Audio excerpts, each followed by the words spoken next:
Hi, and thanks for tuning in. The topic of this video is something that's really heavy on my heart, but I thought I'd start out with a little levity by showing you my new hat. So, let me know how you like it. The title of this video is called, Is Panic Coming? Panic is Coming. I'm going to read the narration because that's how I prepare for my own videos, and I wish I could memorize it or be ad-lib, but this is the best I can do because this is really, I think, an important video and topic to discuss right now. Well, this morning I watched a video that inspired me to share my own thoughts about the COVID-19 viral outbreak.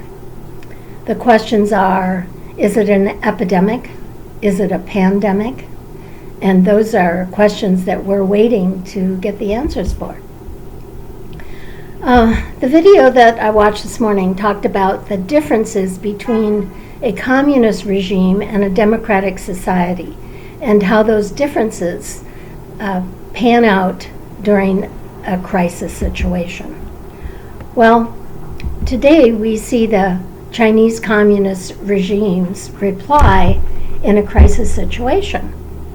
They initiate quarantine, isolation, they close businesses, travel restrictions, border closures, they force internment, news censorship, viral martial law is basically enacted, controlled commerce, roadblocks, social interaction disruption, cancellation of events, social disorder, attempted social disorder, disruption of communications, control of the news media, forced encampment, restrictions of health information dissemination, lack of medical treatment, prevention of continuity of family communication and personal support, imprisonment for exposing current events.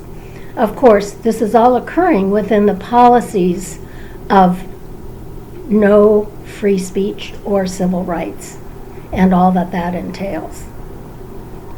So, now picture the same scenario in a democratic society. Which of the actions that I listed above would be tolerated? As I reread the list, I'm having difficulty even finding one action that would not be thwarted by the masses. Perhaps quarantine would be unimpeded, maybe.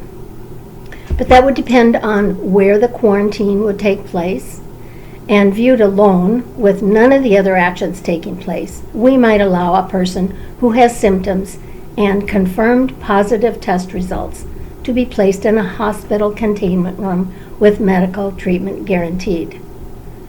Would we accept the order to quarantine all persons exposed by this supposed super spreader?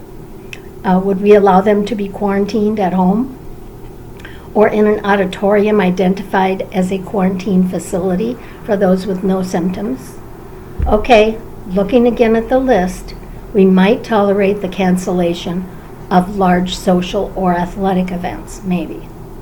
Would we tolerate cancellation of religious activities, marriages, or funerals?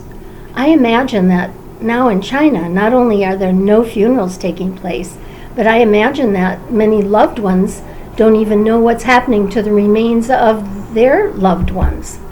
Would we accept that? If our free speech or civil rights are being restricted, we would lash out and rally, right? No, wrong. Remember, if we're in the middle of an outbreak, we won't be able to gather to rally anything.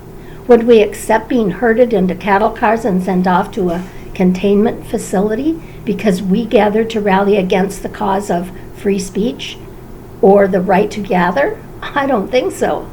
All I see happening in that scenario is rioting in the streets, because that's what we've always done. How would we, each one of us, weigh our rights, our personal rights, against the threat of airborne virus infecting us?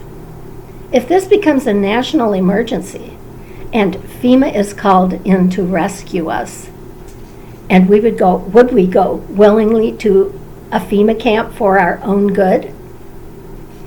And what if martial law is enacted and it's forced upon us. Oh my God! If that ends up being the best or only solution, martial law would have to be enacted to force compliance. We would not go willingly. Do you agree? Our freedoms could and will hamper the disease control efforts of our health agencies and medical establishment. We as a society will have to be dummied down to comply with the restrictions that we know are coming. Otherwise, we are all in for an all-out war between the masses and the government. Who will win? Who's winning in China, where there is little rebuttal to the efforts of the government to control the epidemic unfolding there, and now in other countries too? Well, today, Ukraine is trying to prevent the infiltration of their country by those exposed to the virus. There are busloads of people that are either infected or need to be quarantined, and Ukraine has the ability, well, I doubt really that Ukraine has the ability to initiate organized efforts to put social pressure on their government to prevent these busloads of people coming in. And compared to centuries that we've had to put social pressure on protecting our rights to force action, we've had that freedom. But countries like Ukraine is new at defending their rights. And we are used to being able to defend our rights. Will we be able to in the coming months? Well, right now, for the first time that I know of, a FEMA camp in Alabama is being identified as a facility to contain groups of people who have been exposed to a super spreader. Yes, there's a social uproar against the action in Alabama. I believe up until now, all quarantine places have been military sites or public hospitals that have not been opposed to receiving the people who have been evacuated from China or Japan or South Korea or other countries that are reporting pandemic proportions. Well, if, or I should say when, this crisis reaches pandemic proportions within our borders, what will happen? We're not a passive people. We wave banners and we march, we riot to protect our freedoms. How will that fan out in the event of a viral pandemic? Will we comply? Will we lay down our flags and arms and go peacefully into quarantine, into FEMA camps? Well, the only solution I can see to avoid this scenario, disrupting our lives in the possibly near future, is to prepare. Get your supplies in order.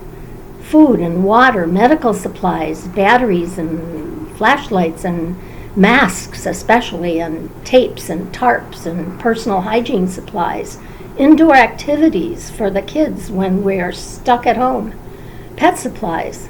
Protect your independence now while there are supplies available and while there is time to prepare.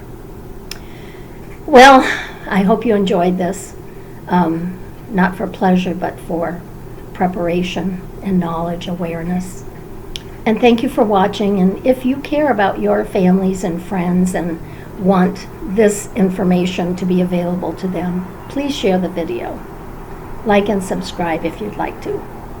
May your God bless you and keep you safe. I am Natasha.